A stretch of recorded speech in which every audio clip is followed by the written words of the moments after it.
Hello, Reformers, and welcome back to a special feature of A Clash of Kings. Now, I have read most of your comments, if not all of them, and unfortunately, due to YouTube's new comment system, I am unable, for whatever reason, to comment on my own video. So, yes, not entirely sure what is going on with that, but anyway, I will attempt to answer some of your inquiries in this particular video. So, one of you actually sent me a private message and said, "Are you going to make your own faction?" And I would like to reply, yes.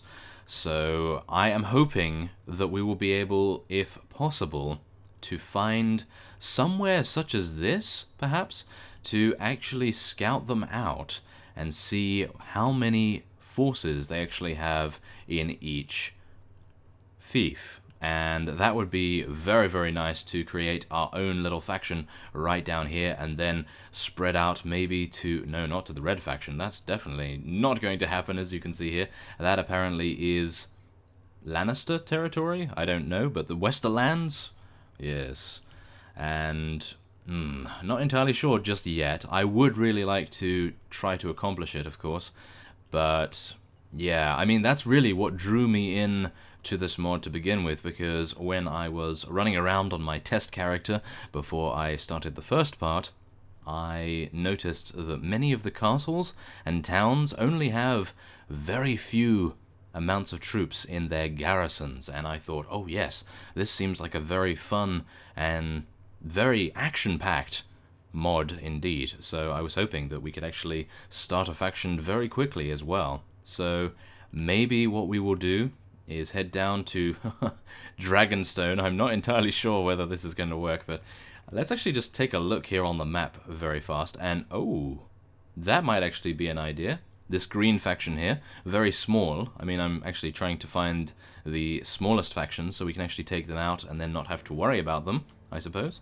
And oh wow, yes, it is a huge map, isn't it? Well,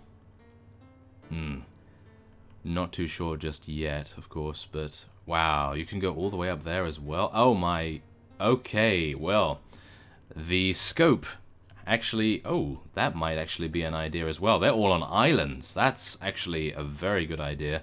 Not too sure yet, but we will see as best we can. So I think first we'll head down here, maybe after I have done my business at Stonehelm, which I will get to in just a moment, and then maybe we will scout out down here near this pale green faction.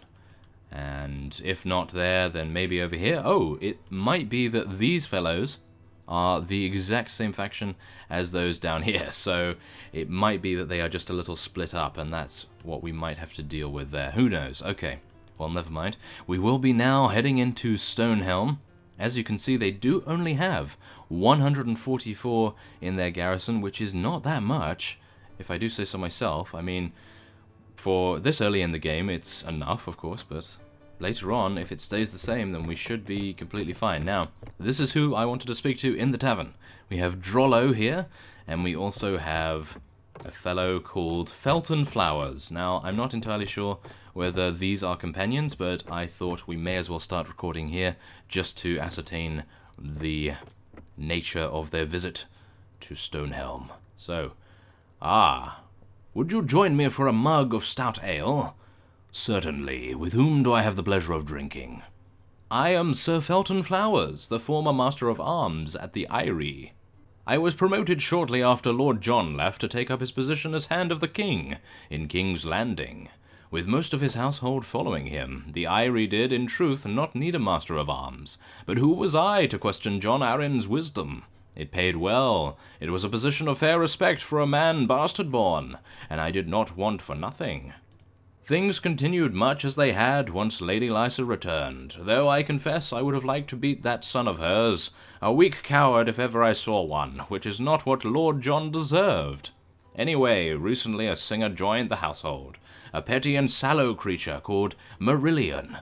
Sadly, however, the Lady Lysa is very fond of him.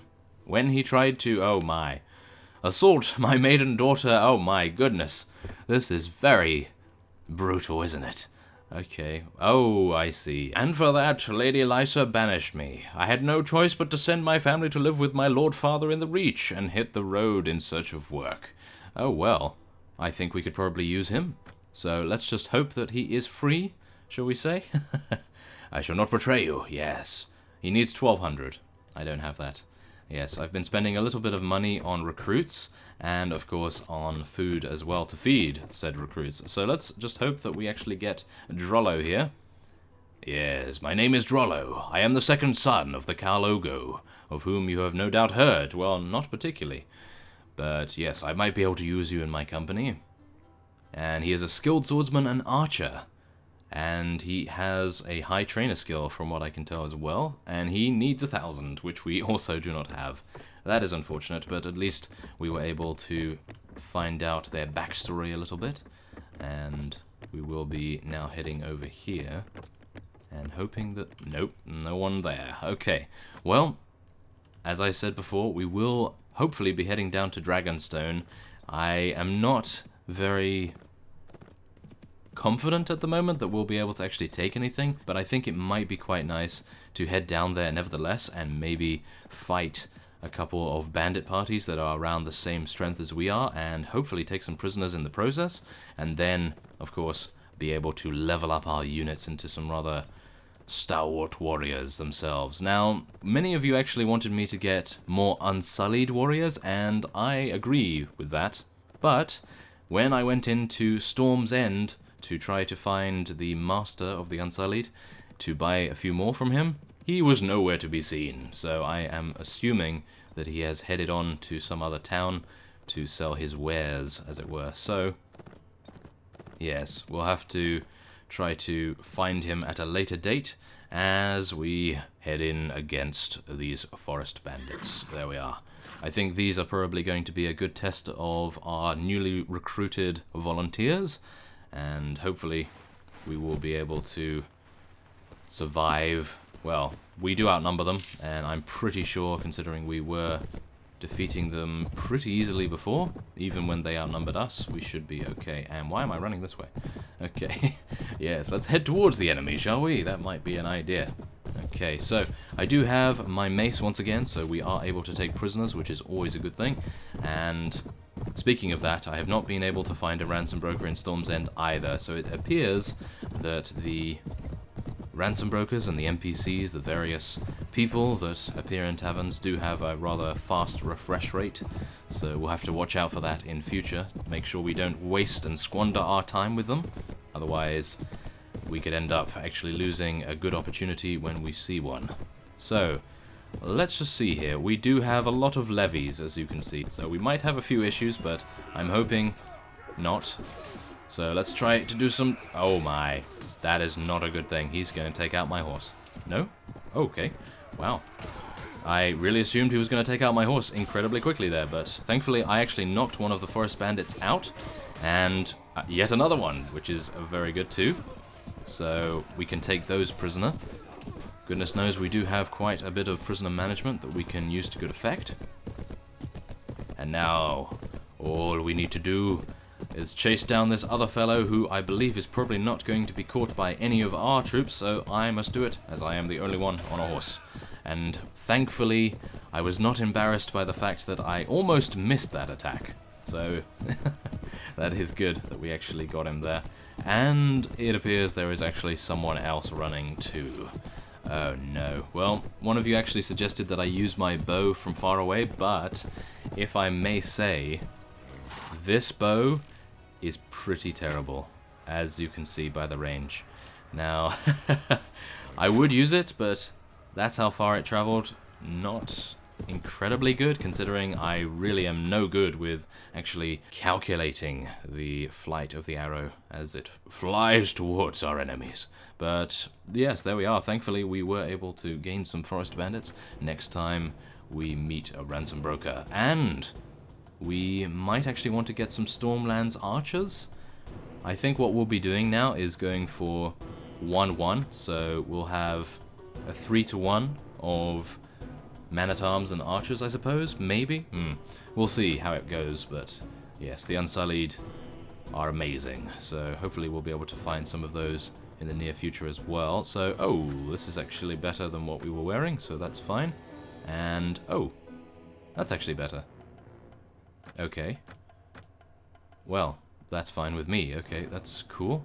Then we can leave everything else, I believe. So we will let our companions take that. And we have advanced to level 4, which is even better. And let's get another man-at-arms there. Okay, so let us see now. I think another in strength is probably going to help us out here. And we may as well go for another in athletics. Make sure that we can move fast when and if we do those sieges. And I think I don't really want to increase archery, if I'm honest. But I wouldn't mind actually increasing some two-handed weaponry, just in case we happen to find a two-handed weapon that I may want to use. And now let's just see where we're going. Okay, so Dragon's Reach is all the way down here. Well, actually, Dragon's Stone. Dragon's Reach? That must be from another game. Yes. Okay, well, yes. Dragon's Stone is where we will be heading. I think this is... Yes, okay. So this is a good test of their defenses if we head down to Stone Dance. And we'll see how many forces they actually have there. Now, there is actually a party of Dragonstone here. And yeah, he is quite powerful, isn't he? I really don't think we're able to do this just yet. We need to get a couple of veteran units out first, I think. So I think what I may actually do is just cut away for a good half an hour, perhaps, and actually fight bandits off screen and just try to get our party into a good spot so that we can actually take on one of these vassals potentially. That would be wonderful. But yes, if only he had a lot of levies. If he had 25 levies, then I think I would probably be able to take him on. Well, not now, but later on. But yes, he is a little bit too powerful at the moment. But yes, I think before I cut away, I will be checking out Stone Dance just before we do, for curiosity's sake, and then we will reevaluate potentially what we want to go for. Yes, as you can see, look at that. Stone Dance only has 54 units stationed in their garrison. However, they do have elite units. They have some Dragonstone Glaive Man, and yeah, actually pretty tricky right there, but that is what I meant when I said action-packed early to mid-game. I think it might be quite nice. So yes, as I said before, I will be cutting away and fighting numerous bandit parties, and hopefully when we cut back we will have gained a rather significant army to take on a vassal potentially. So I will see you soon. Okay, so we have eventually arrived at the Isle of Faces. Now this is something, of course, that is rather unique to this particular mod, and I was rather excited to check it out. So, visit the Green Men, apparently.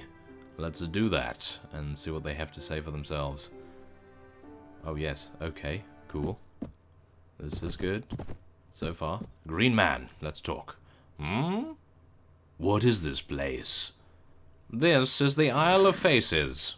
Can you tell me about this place? It feels strange. At the end of the Dawn Age, following many centuries of fighting between them, this island is where the first men and the children of the forest signed the pact ending their wars against each other.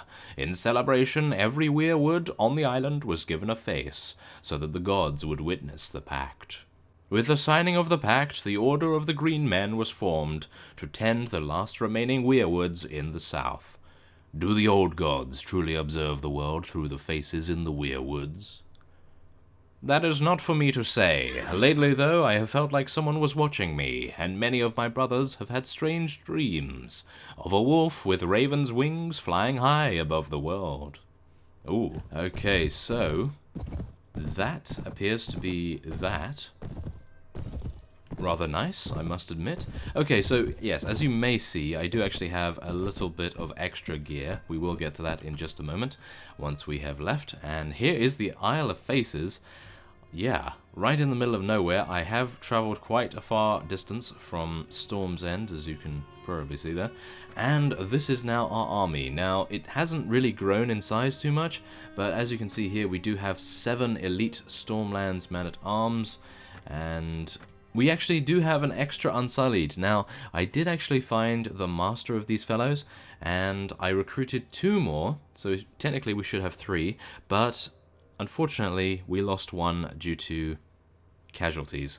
and that was in battle versus some veteran crossbowmen who were outlaws, and yes, I assumed I would be able to take them down, but of course I had not much luck when it came to that, and they actually one-shotted me, so that was wonderful. But yes, we managed to rescue a caravan master from them as well. We have also leveled up some Stormlands longbowmen, and I found some, well, they weren't elite at that point, but we found some sellsword axemen, and I advanced them to elites. Now, Mauron has also advanced to level 2. Now, unfortunately, he is not able still to wear pretty much anything, so we're going to have to wait until he gets to level 3 to increase his riding skill, because I actually found a courser on one of these parties that I fought, and also, of course, a cracked kettle hat, as I already have a rusty one. So, yes, that would be rather nice once he gets to strength 10 as well, so that's good. And I also found a shield, so very nice indeed. Not too bad, I must admit. Now, I did actually head over in this direction over here, and I was actually on my way back when I noticed the Isle of Faces, and I thought to myself, let's actually, you know, check it out and cut back here. I thought that might be quite nice, and oh my goodness, as you could just see there, the Westerlands have taken Harrenhal from the Riverlands, and oh my... Okay, well, yes, I think the Westerlands are probably someone we don't actually want to mess with at the moment. Oh my, that is rather impressive, to say the least. Okay, so what I am hoping to do is travel all the way over here, and maybe, just maybe, we'll be able to take one of the towns or castles there. I am a little skeptical, of course, because the vassals there do actually have 70 units, and is this enough to take on 70 units? Probably not. We have roughly half the amount there, so yes, I'm not entirely sure, really.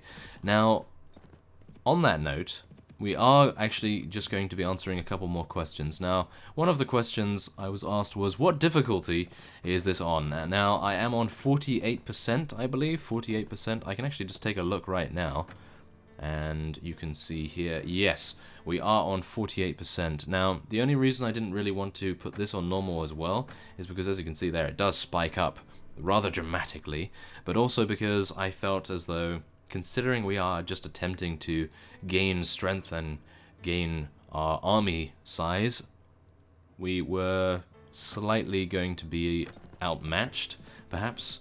If I wanted to take on a rather large army, then I don't really mind being taken out personally, but it would be rather a shame if we were defeated too easily. So, yes, I think that should be fine. And also, many of you saying you want a series from this particular special feature. So, yes, I think we might be doing one. I will see how it goes, and maybe if I am able to actually defeat a vassal, or maybe take one of these castles, I will feel more inclined to do so, because then it would be very interesting to see where we would go from there. So, if we can actually just speed up a little bit here. I think you may have noticed, but if you speed up, you do actually get a couple of frame drops because of the, I believe it is the diplomacy mod actually updating its status all the time. So, that is a little unfortunate, I must admit. But yes, let's just hope we don't actually run into anything too powerful. And what is this? Oh my.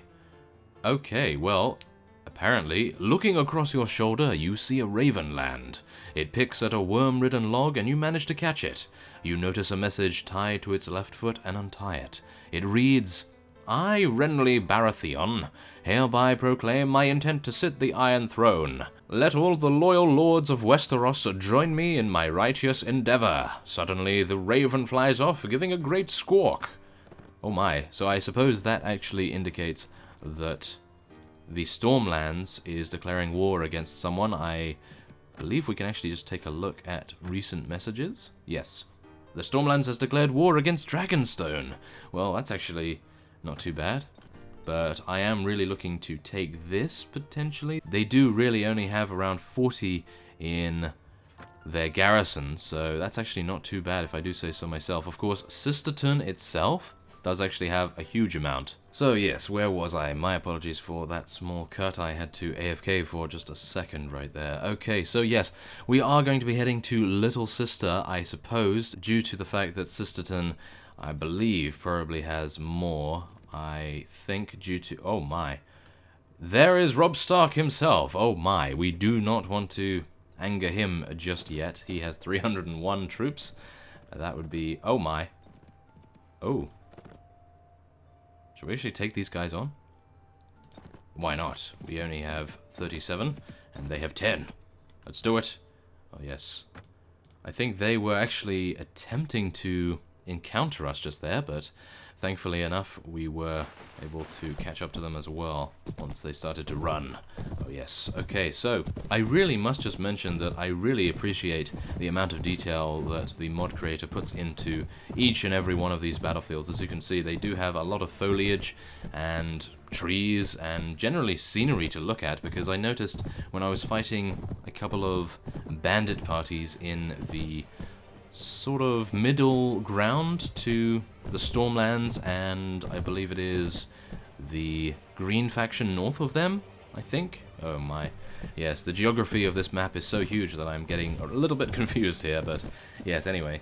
As I was fighting those outlaws, I noticed that there was actually a little shack, a little building structure, and it had a fire outside with an anvil and a blacksmith's hammer and everything like that. So I thought to myself, that is pretty cool. So yes, I am very pleased to say that all of the battlefields seem to be unique in their own way, and it would be nice if our cavalry didn't actually charge in just yet.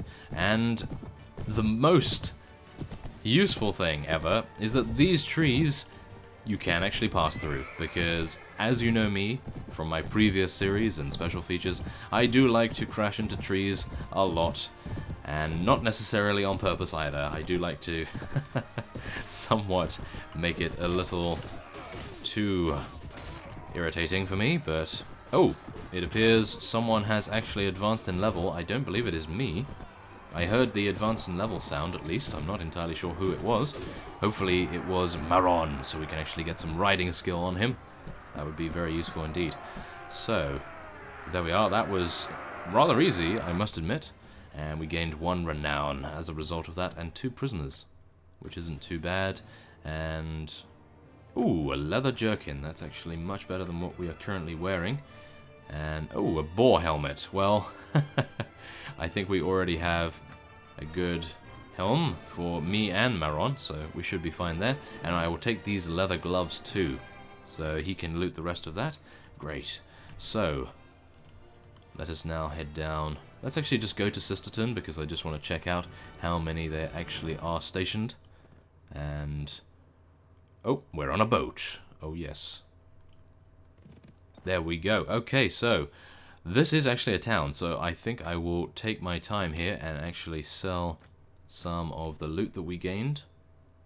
And check out the tavern. Maybe there's a companion here who could help us out. Sellsword Lancer, I would like to take that, but it is a Lancer and not potentially very useful in a siege, so yeah, let's just wait and see about that. Okay, so Sisterton has... oh my. Yeah, Sisterton has 174, but as you can see by the troop composition, it does only have 38 elites. Now, I do say only, very loosely. Yes, only. And, well, let's just say they do have quite a few levies and average level units. So if we are able to get, well, let's just say a little more units, maybe around 50, maybe 55, we might be able to actually take that if we have some higher level troops in the course of this particular episode, which would be rather nice. But anyway, we will be going over to Little Sister, because I assume that is probably the lowest and least well defended, perhaps. So let's actually just check that out. Oh, 78. Wow, okay, well that's not too bad either, I must admit. And now let's just check out the other one, and we'll see. Okay, no, I don't want to besiege it just yet. 78 as well. Okay, so, that actually seems okay, I think. Well, we have come a very far way, haven't we? And I personally am very dubious about the fact that we can actually pull this off. So, as I said before, I will be cutting away once again, and once we have attained a pretty strong force, I will be cutting back, and I'm not entirely sure what I can spec into now. I'm thinking actually maybe engineering, because we really need the engineer to actually build the siege tower or the ladders, depending on which one.